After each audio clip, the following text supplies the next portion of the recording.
Welcome back to Nordic Arms and History. Today we're talking about the Finnish word Sisu, meaning the ability to persevere when all odds are stacked against you. Now, in the Winter War and the Continuation War, this was on full display by the Finns and really showed the world, when they were woefully outnumbered by the Russians, what they could do.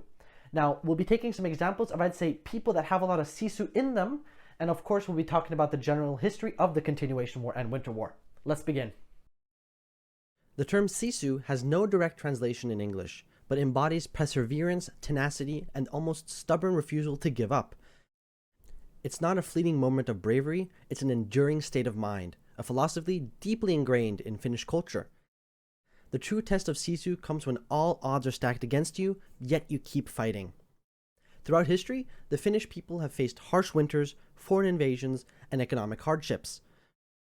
From centuries under Swedish rule to a period of Russian domination before gaining independence in 1917. Finland has always been a land of survivors. Sisu is not something created in the 20th century, it's been in the Finnish soul for generations. Nowhere has Sisu been more evident than in the Winter War. On November 30th, 1939, the Soviet Union launched a massive invasion of Finland. The Red Army had over 400,000 troops, thousands of tanks, and superior air power.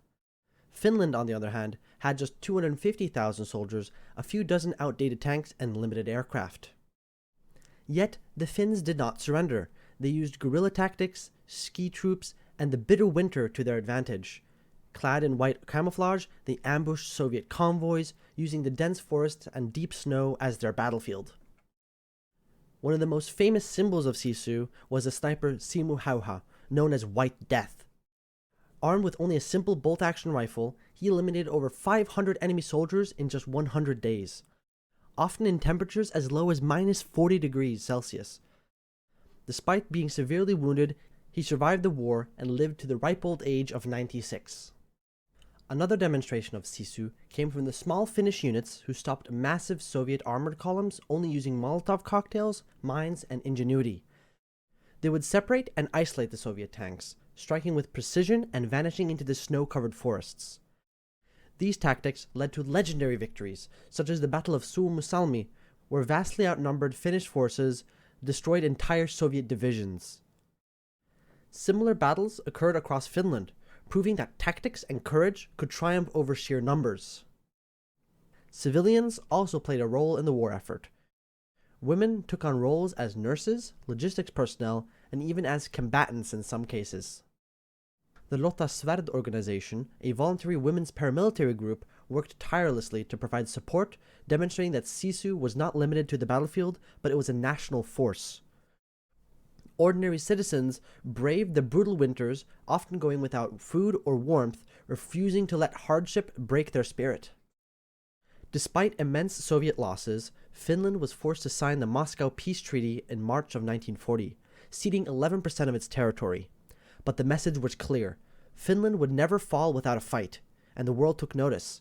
Finland had proven that even a small nation with the right mindset could defy a giant.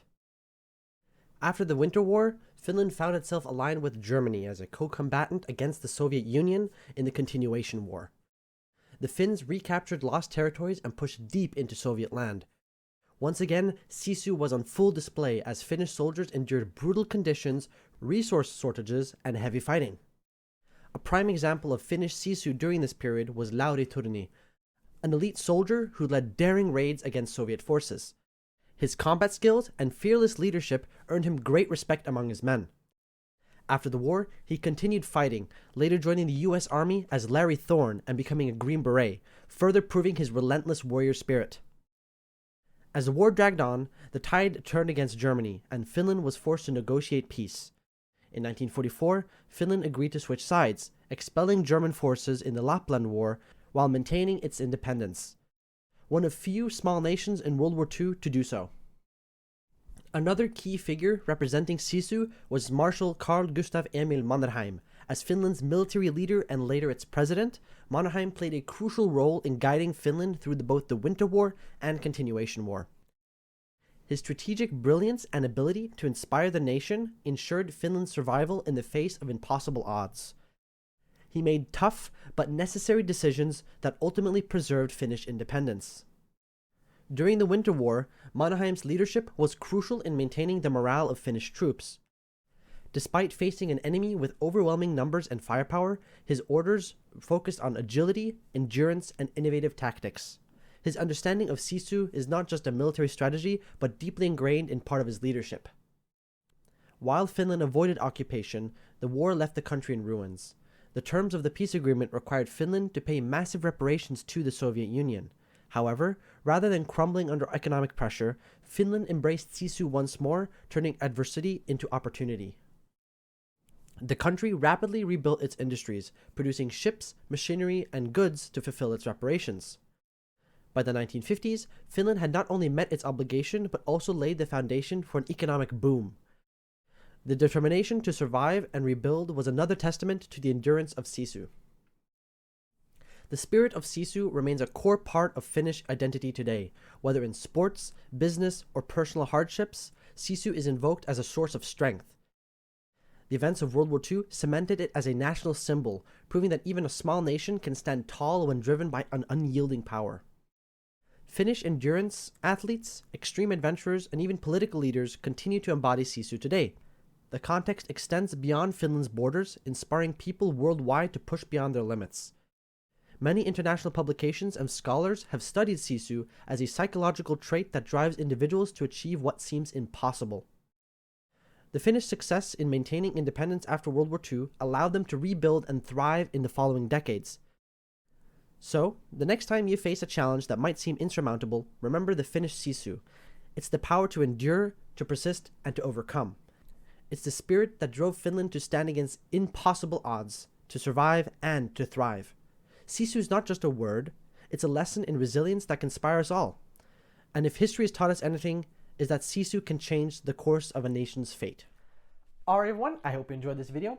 If you have any questions regarding this, feel free to comment them down below. I'm more than happy to answer any of them. Also, if you have any ideas or anything you want me to talk about, feel free to comment them down below as well. And as usual, if you like this video, leave it a like. Of course, this will recommend it to more people. And as usual, if you want to learn more about Nordic arms and history, consider subscribing. Until the next one, take care. Bye-bye.